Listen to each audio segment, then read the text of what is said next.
In this episode, we are moving from general preparation into the moment where preparation has to perform because many capable learners do not struggle mainly from lack of knowledge. They struggle because the exam environment places pressure on attention, judgment, pacing, and confidence all at the same time. The Certified Information Systems Auditor, CISA, exam rewards people who know the material, but it also rewards people who can read carefully, stay calm, and recognize what the question is truly asking before reacting to familiar words. For beginners, that is a very important shift in perspective because it means success is not only about how much you studied. It is also about how well you think under controlled pressure. Once you understand that, critical exam tips stop sounding like small extras at the edge of the process and start sounding like part of the core skill set, because test-taking strategy is often the difference between knowing enough to pass and actually turning that knowledge into the right answers. Before we continue, a quick note. This audio course is a companion to our course companion books. The first book is about the exam and provides detailed information on how to pass it best. The second book is a Kindle-only ebook that contains 1,000 flashcards that can be used on your mobile device or Kindle. Check them both out at cyberauthor.me in the Bare Metal Study Guide series. One of the most important exam tips is to remember that the test is not asking whether you can spot a familiar term and immediately connect it to a memorized definition. It is often asking whether you understand context, priority, and professional judgment. That means a question may present several answer choices that sound generally reasonable, yet only one of them is the best answer for that exact situation. A beginner can get frustrated by that because it may feel as if the exam is being tricky, but it is usually doing something more meaningful than that. It is asking whether you can think like someone evaluating risk, evidence, timing, control effectiveness, or audit responsibility in a structured way. When you approach the exam with that mindset, your reading becomes more disciplined.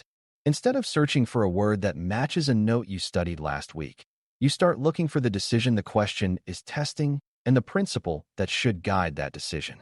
A strong test-taking strategy begins before you ever look at the answer choices.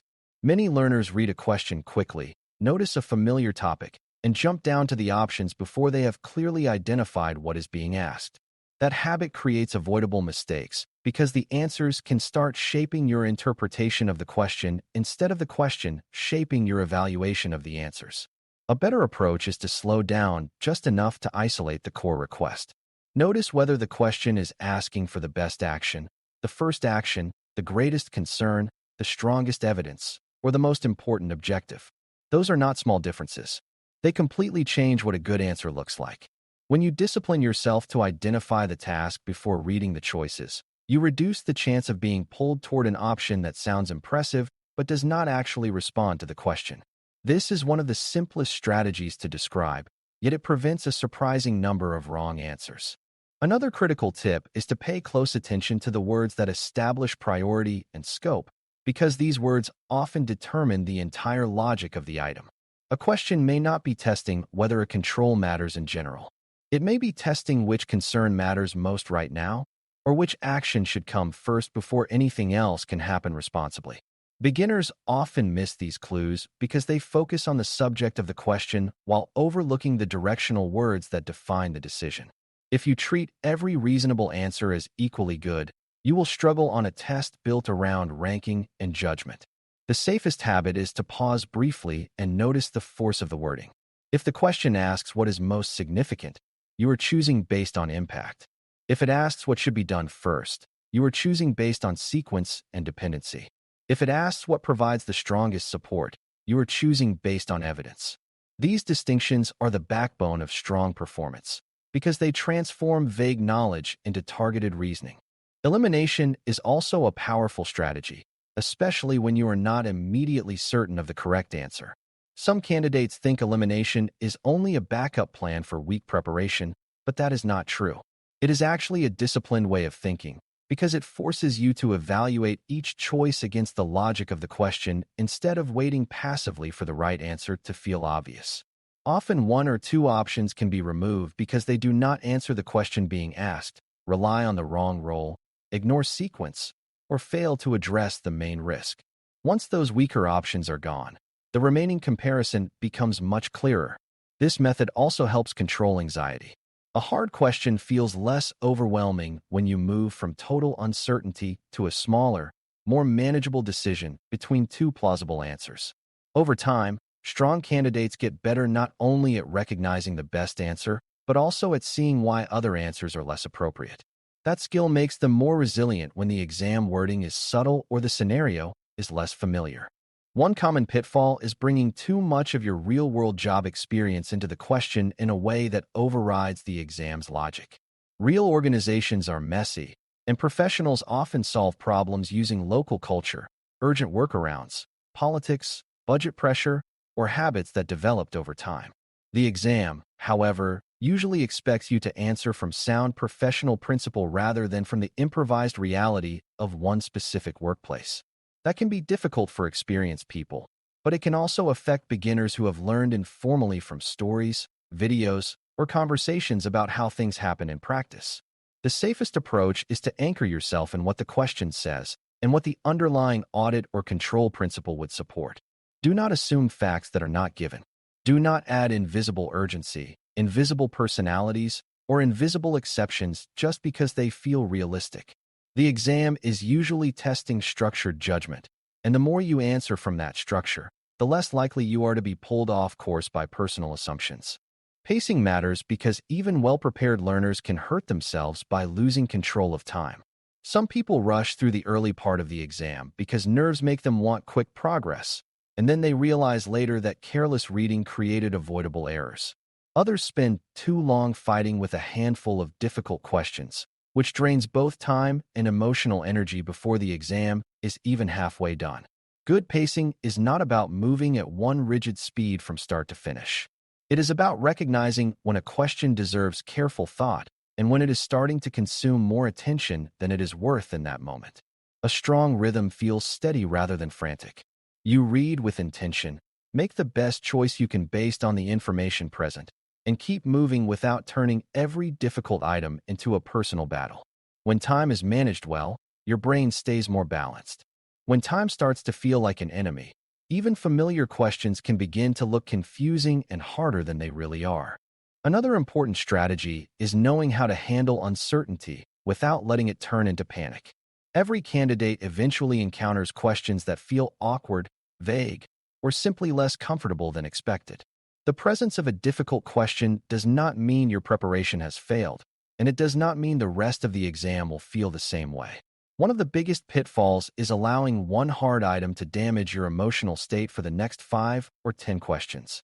The better response is to acknowledge the difficulty, apply your reasoning process, choose the best answer available, and move forward with your focus intact. That sounds simple, but it is a learned discipline. When you train yourself to remain calm in uncertainty, you protect the quality of your thinking. Good performance is rarely about feeling perfect certainty all the way through. It is much more about managing doubt intelligently, recognizing that some ambiguity is normal, and refusing to let temporary discomfort take control of your pace or confidence. Scenario questions often become easier when you look for anchors in the situation rather than treating the paragraph as a wall of text. Usually the question contains clues about role, timing, evidence, objective, or stage of the process. Maybe the issue is still being identified, which makes one type of action more appropriate than escalation or reporting. Maybe management is asking for assurance, which makes evidence more important than opinion. Maybe a control failure has already been observed, which changes the meaning of the next best action. Strong test takers look for these anchors because they turn the scenario from a vague story into a structured decision.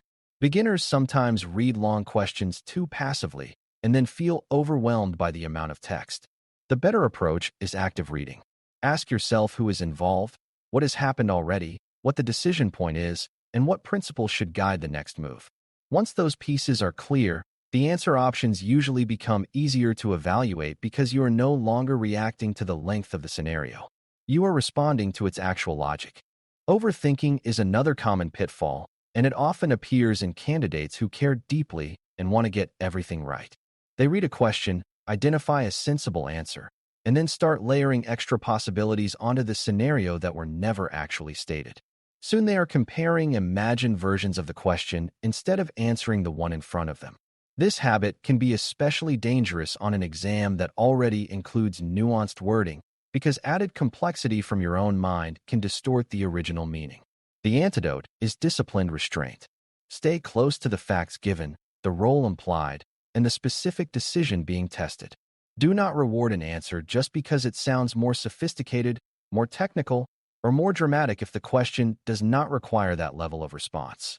In many cases, the correct answer is the one that aligns most cleanly with the scenario and the core professional principle, not the one that feels the most elaborate. Clear thinking often beats clever thinking on a certification exam. Review strategy matters as well, because many candidates assume that going back over answers is automatically helpful. Review can be useful, but only if it is done with purpose rather than nervousness. A good review focuses on questions where you genuinely noticed a misread word, overlooked a key clue, or identified a better principle after a calm second look. It is far less helpful to revisit large numbers of answers simply because you feel uneasy. Anxiety-driven review often leads people to talk themselves out of correct choices for weak reasons. A practical mindset is to trust your first answer when it came from careful reading and solid reasoning, while staying open to change when you can clearly articulate why the first choice was wrong. That distinction is important. Changing an answer because you discovered a real flaw is disciplined. Changing an answer because another option suddenly feels suspiciously attractive is often just second-guessing. Strong candidates learn to tell the difference, and that skill protects them from creating new mistakes during the final stretch of the exam. Physical and mental steadiness also deserve attention, even though they are sometimes treated as secondary compared with content knowledge. Concentration is not unlimited, and exam performance depends on your ability to stay present across a sustained period of reading and decision-making. If your body is tense, your breathing is shallow, or your attention is fragmented, the effect can show up as misreading, irritability, and sudden drops in confidence. That does not mean you need to feel perfectly relaxed. Very few people do on an important exam day. It means you should respect the connection between mental clarity and physical composure. A calm posture, steady breathing, and a deliberate reading rhythm can help keep your thoughts organized when the pressure rises. Even small resets matter. One difficult question does not require a full emotional response. Often it requires a breath, a return to the stem, and a quiet reminder that your task is not to feel brilliant on every item. Your task is to make good decisions repeatedly and keep your attention usable from beginning to end. Many common pitfalls can be traced back to a handful of habits that look harmless during study but become costly during the exam. One is relying too much on memorized phrases without understanding how concepts relate to timing, evidence, and risk. Another is reading too quickly because familiar vocabulary creates false confidence. A third is treating every hard question as proof that something has gone terribly wrong, which damages focus and wastes energy. Some candidates also fall into the trap of hunting for trickery in every item, as if the exam is trying to fool them rather than measure their judgment. That mindset can make simple questions harder than they need to be. Others cling too tightly to their personal work experience and forget to answer from sound audit logic. These pitfalls are common because they grow out of understandable emotions such as urgency, pride, fear, and fatigue. Recognizing them in advance gives you a real advantage, because it becomes easier to notice them during the exam and interrupt them before they shape your choices. As we close, the big idea to remember is that critical exam tips and test-taking strategies are not decorative advice added after the real studying is done. They are part of how your knowledge becomes usable when it matters most. Reading carefully, identifying the real question, tracking priority words, eliminating weak options, staying close to the facts, managing pace, handling uncertainty, avoiding overthinking, reviewing wisely, and protecting your focus all work together to support strong performance. Common pitfalls become less dangerous when you can name them before they appear. Then a rushed reading, a surge of panic, or an impulse to second-guess no longer has to control the moment. The goal is not perfection. The goal is disciplined, repeatable judgment across the full exam.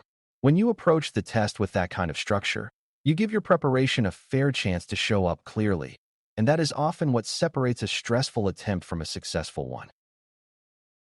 Thanks for listening. For more audio courses, daily newsletters, and more, please visit baremetalcyber.com.